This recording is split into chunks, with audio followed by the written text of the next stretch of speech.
Welcome to Putz Parcel. My name is Lisa. Let's get dirty. So today we're just doing a follow-up. We had a couple days of very much needed rain.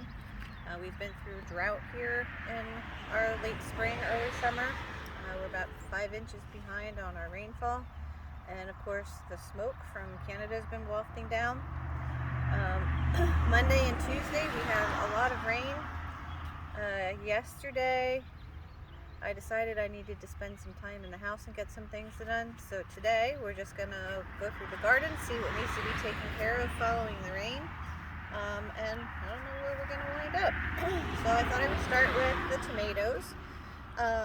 So let's talk about planting tomatoes first.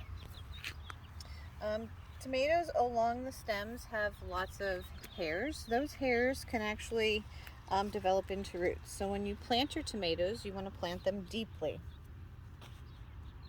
That will help establish a better root base for these heavy, monstrous plants throughout the summer as they develop. And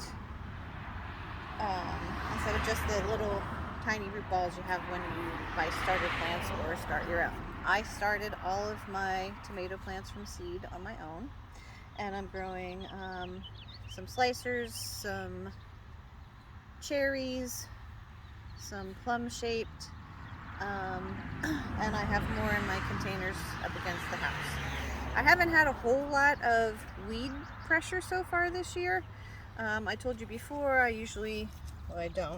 always grow in this mushroom soil now. We stopped tilling a few years ago. And every year I just put a few inches of fresh mushroom soil on top.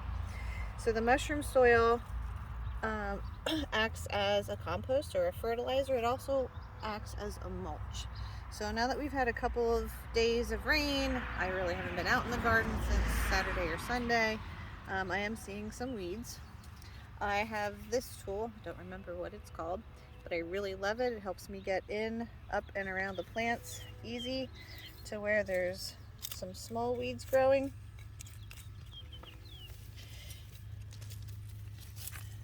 And I can just cut them off underneath the soil and keep on moving. So this first tomato plant here is called a giant crimson. I got these seeds from MIgardener. This was apparently a variety that was, we'll call it, going extinct for lack of better terms, and he got a hold of the seeds. I didn't buy them last year because they were very hard to get, so this year I made sure they were on my list. You can tell there I have some babies coming. So we plant tomato plants deep, and I try to single stem them. At some point in time they will get away from me. Tomatoes are a tropical plant. They're actually in the vine family, and if you don't keep up after them, they will become massive plants. I used to put them in cages and stake them, and they would get so heavy they would fall over, so I thought I would try this method. So if you can come in close here, I'm going to show you what a sucker is. So this is the main stem of my plant, and as I cup up along here, I come here to where there's a little V. This little guy in the middle here is a sucker. So if you're going to single stem your plants, you want to remove those suckers.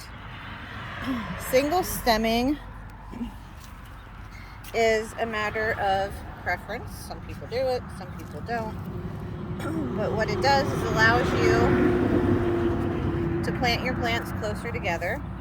It gives you better airflow and helps with some disease prevention. So now that I've checked this plant from the bottom up and removed all my suckers, I can see that it is tall enough to now attach it again to the next rung of the fence. I like to use this stretchy tape. It comes in rolls. You can buy it on Amazon, you can buy it at Lowe's or Home Depot. And I like it because it is stretchy. Yes, it is plastic. I do have to come back and cut all these off and throw them away so they don't have plastic in my organic garden. But I like these because they stretch with your plant as your plant grows. So all I'm going to do is I'm going to try to avoid those flowers. I'm going to go up and around that rung. I'm going to gently move my plant over. I don't know if I can do this with my gloves on. And then I'm going to tie a knot. I'm going to tie this secure enough that it's not going to break in the wind, but not so tight that I'm going to snap it off because I'm tying it to the fence. And this will stretch and grow as the plant grows. When I first put these out, my main stems were very thin and spindly, and now they are starting to thicken up, so I'm very happy with the progress that my tomatoes are making. In between my tomato plants, I have basil. I also seeded the basil myself. This one is called Opal. What's the next one over? The next one over is called Red Robin. So let's move over to this next tomato plant. I'm going to remove some of the bottom leaves too. You want to try to keep your leaves from touching the ground when you're single stemming. That also helps with eliminating some disease. A lot of diseases are in the soil. Get some weeds there. And then there's a baby tomato plant coming up in there that I don't want there, so I'm pulling it out. Alright, so here is a big sucker that I missed. I'm going to take him out. Now if I wanted to, if I had room for more tomato plants, I could stick this in water, let it root, and then replant it, but I don't. So he's just going down. I think that's the only one that I missed. This guy is starting to go behind the fence. I want to try to keep it in front of the fence. Oh, there's a baby sucker. Now that I did that, I see some more. And another one. I'm just using my fingers and breaking these off. If you would find a thicker one, you'd want to use your small nippers to cut them out so that you don't damage the plant. And now that I did that, I'm going to go ahead and secure this guy here. So this stuff is stretchy. I just rip it with my hands for whatever desired length I want or think I'm going to need. I'm going to go above this branch here. I'm trying to keep these on the inside of the fence, which is the side that I'm on, so that when my husband mows, he's not knocking them all around. When I was down here at the ground too, you see that I have the dirt mounded up a little around the base of the plant. I don't normally do that, but since we've had such a dry spring, I was hoping that doing that would help keep some of the moisture in the ground, since this mushroom compost works as a mulch as well. These guys in the way here are borage. So borage actually attracts a lot of bees. Sorry, a little ADD there, missed some weeds. If you look close enough, you might see some flying around. There are honeybees, and I did see one bumblebee here this morning. The leaves and the stems are a little prickly. The flowers are either, for my plant, are either blue, purple, and some of them are pink. This one's starting to expire, but you can see the difference in color. The leaves and the flowers can be harvested and dried for tea, or you could use them fresh. I haven't tried it fresh, so I don't know how strong it would be. And they tend to have a cucumber kind of flavor. I'm gonna move on down. Remember, stay hydrated when you're out in the heat in your garden.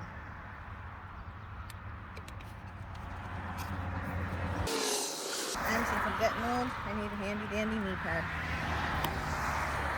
Alright, we're going to try to get in here to this one. The borage is pretty thick here. Borage will reseed itself from year to year. Let's see if I can find my stake for this plant. I think it's gone. This was a cherry. Or is a cherry plant, not was. I don't know where my stake went for it to tell you what variety it is. You can see I have some fruit on there. And these plants are also indeterminate, which means they will just keep growing and keep growing and keep growing. And even though this is a cherry, I'm going to go ahead and take some of the suckers off just to kind of keep it in control. Trying to see the bottom here, the borage is so thick. Okay, this is actually a big sucker, but since it's gotten away from me and it's got quite a bit of growth on it, I'm going to just let him or her it on. Okay, so that's all I'm going to do for this guy. This one is still kind of on the thinner side, the main stem. I might go ahead and tie him off there. And I've also got some baby tomatoes on here. I'll try to look and see what variety this is so I can put it in the video for you then. That one I'm going to tie a little bit tighter and a little bit closer than I did the other ones because it's so fine and thin. Alright, so I'm just going to continue on with my tomato plants, tying them up, removing suckers, and hopefully not disturbing the bees too much because they're enjoying my borage. So we're going to move on to the rest of the garden and see what's happening. So on this trellis, I had planted some cantaloupe. I have Minnesota midgets and then a regular sized cantaloupe. I'll have to look at my variety for that too, see if I can get that for you. And in the front of that, I had planted a variety of carrots. Right here is a volunteer bean. I have a variety of pole beans that seeds were gifted to me from a friend. She has a man that attends her church that's from a different country. Don't ask me where because I don't remember. And he brought these bean seeds with him. Now, I am not a person to eat raw green beans. My daughter likes them raw, but I do not like them raw. But this variety of bean, I will eat raw. I will pick them off the plant and eat them. I do have this kind of bean planted along the trellis over the celery, but I'm going to let that one go because I like those. And here I'm seeing some weeds, so let me go ahead and get some in there. Here's a volunteer tomato. I don't want it, so it's gone. I don't know what these teeny tiny little seeds are. They're plants, so they're going. I will, from time to time, let some volunteer tomatoes grow. I have one right here. I think this is a cherry variety that I had growing last year that was very productive. So I'm going to let that one go because I really liked those. I have no idea what variety is because the year before I did not have cherry tomatoes here. So I can't tell you what variety it is. My carrots are all looking nice. The rain helped them out. There's some random ones. I don't know what happened. The wind blew them when I was planting them or I dropped them. I'm just going to let them go. I generally do not thin my carrots. I don't care if they're funky shapes. So I'm just going to let them go. There is one spot down further, and I'll show you where I did thin them. So the cantaloupes are not quite large enough to train them up the trellis yet, so hopefully in another week or so they'll be ready to do that. So down here I did have some trouble with germination with the carrots, and then after I came back and replanted, then I think we had some wet weather and the first ones germinated, so they're a little thick, so I did thin those out a little bit, but generally I don't because I don't care if they're funky shapes. I think it makes it more interesting. So I grow a variety of different colors of carrots. I'm not locked into orange. It's one of the reasons why I like gardening. It's fun to grow things of different colors. I have a friend who likes carrots, and I will share them with him. And when I first gave him carrots that weren't orange, he wasn't too sure about it. I assured him that purple carrots, white carrots, orange carrots, yellow carrots, red carrots all taste like carrots, and now he's fine with it. But that's one of the things I like about gardening, is growing different colored varieties of vegetables. Now, did you know that carrots were not originally orange? In the 1500s, one of the kings, forget who it is, I have to get my facts together. It's been a while since I've read the article, but carrots were originally purple, I believe, and we've just come to know them today as an orange vegetable, but they're not. They come in a bunch of different colors.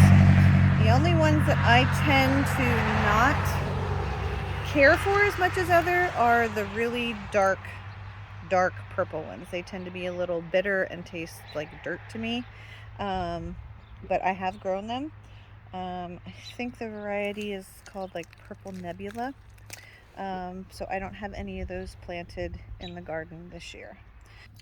So a lot of the weeds per se that grow in your garden are actually edible.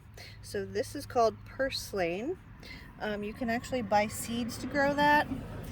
It will spread and take over a wide variety of my real estate here, so I do tend to take them out. I have not eaten them, so I don't know how they taste, so I am going to get rid of them. Alright, moving on down. Oh, here's a marigold. Volunteer marigold. There's a big weed behind. Going up in here with my cucumber. So I had told you earlier in one of my other videos that I had a bird issue a few, well, maybe 4 weeks ago. I think they finally moved on. They were stealing my onions, so I had put yellow cups around them. Yellow just because that's what color I had. Cut the bottoms off to protect the plants. So now that my cucumbers have sprouted, they were actually even digging up some of my seeds. So I put the cups around where I had planted the seeds. So what I might need to do if I want that off is come back and cut that with an X-Acto knife to get that off, because I'm not going to be able to pull that up over the plant. But my cucumbers are coming up as well, and I have Marketmore Armenian, which is actually a melon, but they can be used just like cucumbers, and Silver Slicer. So this row of carrots goes down the whole width of the garden. They're even under my red beets here. So my favorite variety of beets are, I'm not going to say it right, I'm going to call them chayugas. That's probably not right. And the next favorite would probably be the golden beets. I do plant red beets, but sometimes they taste a little too earthy or like dirt to me. I like to cook red beets and put butter and salt and pepper on them, and I also do pickle them. I'm going to take a look in here. I do have them planted pretty thickly. This was also, wait for this truck to go by. Red beets is also a vegetable that I was having trouble getting to germinate this year, and this section germinated very well, and I made sure to plant them very thickly so I would get good germination. So there's a lot of red beets in there. As they mature, I'll pull one out and I'll leave the rest in, and the other ones will continue to grow, but they are looking really nice. So here's, I don't know if you can see, look at the yellow color on the stems for the golden beets, and I believe these are the chayuga. Again, apologies for pronunciation. Okay, next we're going to move over to the beans. The beans are starting to flower, and there might be some baby beans on here and there, but they're not ready to harvest or pick yet, so we're just gonna keep going on. Again, the two varieties I planted this year. This first row are dragon tongue bush beans. I really like them. They're one of my new favorites. And the variety on the right is a new variety I'm trying called Tema, T-E-M-A. It was the variety I planted that's supposed to like and tolerate a little bit of cold, so you can plant them earlier than you would your other bush beans. We're going to continue around the back here. My popcorn that I had reseeded is doing wonderful because the birds came in here and took over them, ate them off. In here was the big area of chamomile that I had planted. I have removed that, and in here I planted some zinnia, some calendula, and parsnips. The reason I did the flowers is I like to incorporate flowers into my garden. But this year I packed it so full of food, there wasn't room for a whole lot. I think there are a couple nasturtiums here and there. But I wanted to get some zinnias going, and you can plant them later. They'll come up and they'll get some nice flowers on. So we'll see how that does. It looks like something is coming up here that I planted. I'm not sure which one that is, but that's good news. Okay, here's my first row of brassicas. I also have some red beets mixed up in there, and here's a big head of cauliflower I missed. This is a purple of Sicily, so we'll be taking that off today. Now, my next big project in the garden is going to be saying goodbye to the peas. So in one of my earlier videos, I did tell you that they will produce a second little flourish. Here you can look at these. This variety is my first 13. Every here and there are some flowers. So I could leave these in and wait for those to grow more pods and pick them, but the few amount of pea pods that I would get out of this is not worth it to me. So I am going to be going ahead and cutting them off at the ground level. Just going to use my snippers. I will let the roots in, and then what will be going in here for sure is more bush beans. I have another favorite variety called Big Kahuna. It's from Burpee. I like that a lot. I'm really not particular too much about bush bean types because they do really well for me, but that is one of my favorites. So I will be working on that, cutting those off, pulling the plants out, and then my husband will have to help me remove the T-posts and the fences, and we'll put those away. And for sure, bush beans will be going in here. We're gonna move on into the snap peas. The snap peas already flowered and are beginning to produce a second harvest. So I can go ahead and pick those, and then I will probably also be pulling these out. You can tell too, the longer the plants are in, generally the smaller the pods will be. That's also true with the sweet peas. So I'll finish that up later. My onions are producing nicely. These are Walla Walla. I also have some candy onions, but not too many because most of those are what the birds took. And under the snap peas, I still have lettuce growing. Some of my lettuce is starting to bolt, so that will have to come out. Sorry, snack time. This is a rutabaga. I'm not quite sure how big that bulb is down there. I didn't realize that the leaves got so large on those. And I can tell that the cabbage moths have been here, and there are probably caterpillars on these. But I don't care because I'm going to be harvesting these for the bulb that's growing in the ground, not for the leaves. Alright, so here are the potatoes. These plants on the ends got massive. I have Yukon Gold, purple potatoes, and I think Kennebec is the new variety that I haven't grown before that I'm trying this year. I think that's what's on the end here. But some of the plants have started to lay down. the next step is that they will start to dry up. Once the plants are dried up, it's time to pull the plants and get the potatoes out of the ground. And here are my 2 giant cabbages. Without getting in there and opening this up and seeing if the tabs are still in there, I can tell you that I grew Tropic Giant, Megaton, and Sapporo.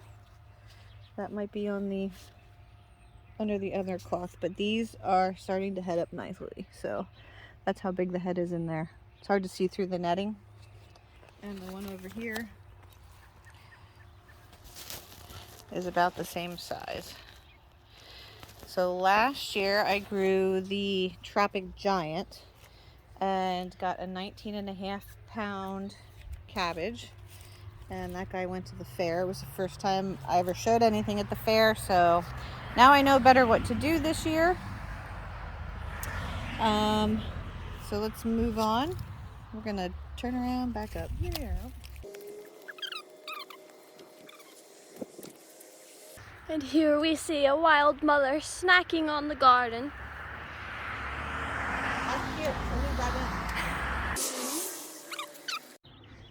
So here's another plant that's considered a weed that is also beneficial. You can eat this. It's called plantain. And recently, my research has told me that when you have plantain growing, it's an indication of a lack of a nutrient in your soil. Do I remember what that nutrient is? No, I don't.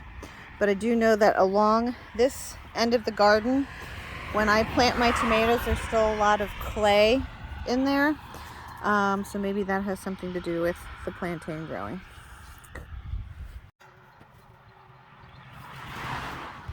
Aren't those honeybees just beautiful in the borage? I've recently come to learn that one borage plant can produce up to 900 flowers. So you can understand why they reseed themselves. So on this end of the strawberry patch, I replaced my plants this year. Strawberry plants are only good for about 5 years, and then they need to be replaced. There is a virus that lives in the crown, and the older the plants are, the less productive they will become. So I didn't get any strawberries off of these plants this year, so hopefully next year I will. And it is the time of the year that they are sending out runners. So the general rule of thumb for strawberry plants is you don't want to allow more than 3 runners to grow per plant. I've already trimmed the runners off of these guys. Oh, here comes a roly-poly. Sorry, little ADD. There he goes. But as you can see, they're throwing out more. I will also trim them if they are growing in a direction I don't want them to grow. So right now, I have space here for 1 plant, so I can let 1 runner head this way and root itself. So this is a runner, this long stem shooting off from the mother plant. Here's some leaves, and this is where it's going to try to root itself into the ground to make another plant. So I just use my snippers. I don't want these growing out to the yard, so I'm just going to cut them off and they'll get composted. Here's one that already grew roots, but I don't want it where it is, so it's going. If you have friends that want strawberry plants, these are good to give away to be new plants. They can plant them now, keep them well watered, and they will have strawberry plants next year. And I'm going to leave this one on, and the other ones I'm going to cut off. They also like to grow into my garden, so I will cut those runners off. And in a previous video, I talked about cleaning out the strawberry plants underneath the apple trees. I have started doing that, and the other end of the strawberry patch I need to clean out as well. So I'm going to go ahead and trim some more of these off. Here's a nice big one that's starting to root, so I'm going to go ahead and let that one and that will fill in the middle. So this one's going to fill in the middle here, that one's going to fill in the middle there, and I don't need any more runners off of this plant.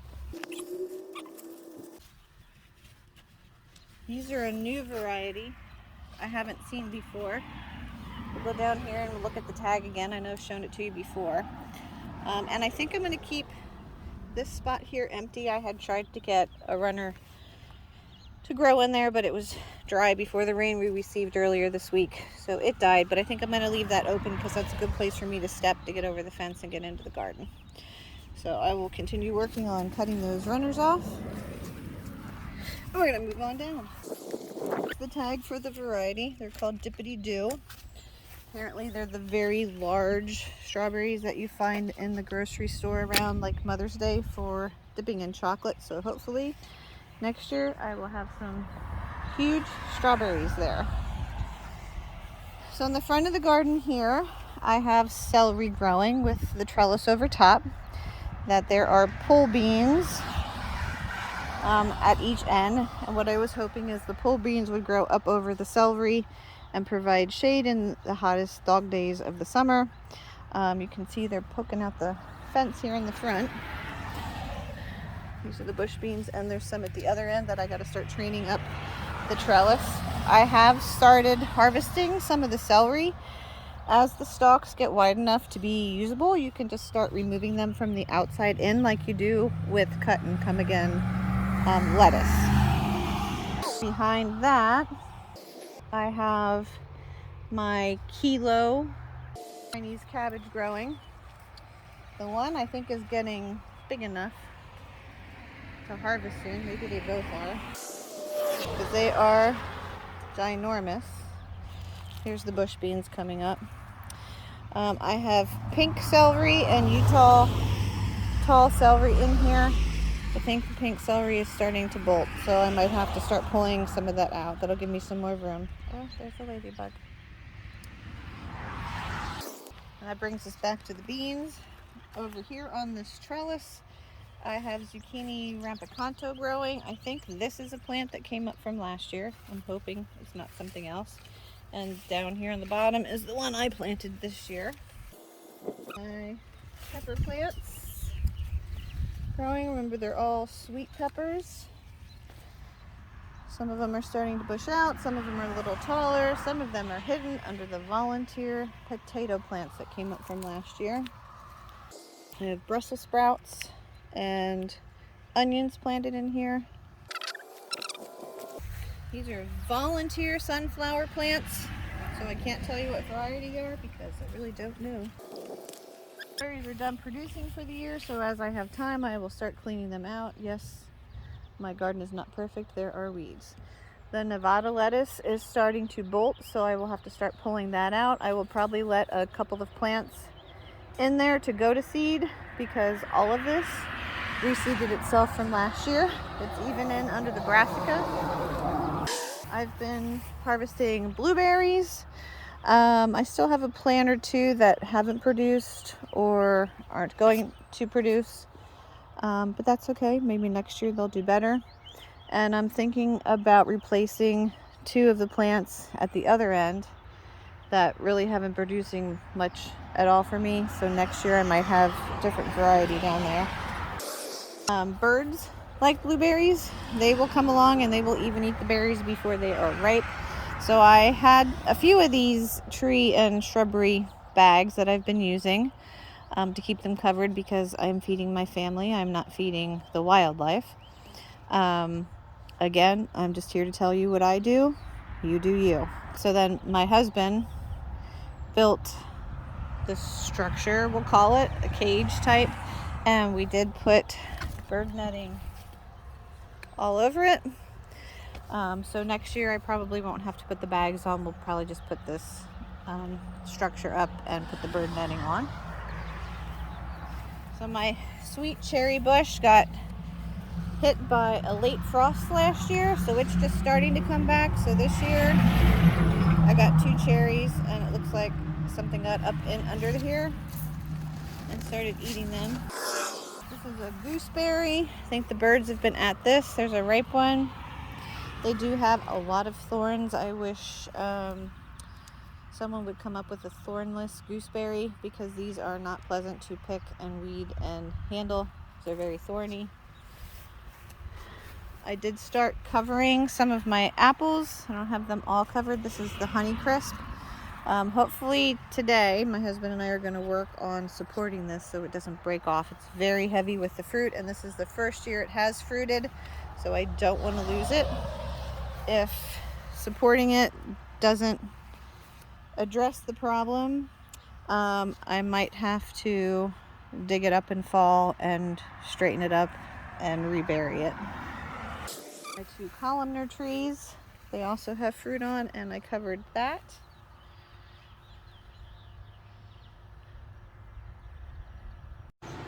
Just your ordinary average backyard in-ground gardener, zone 6B.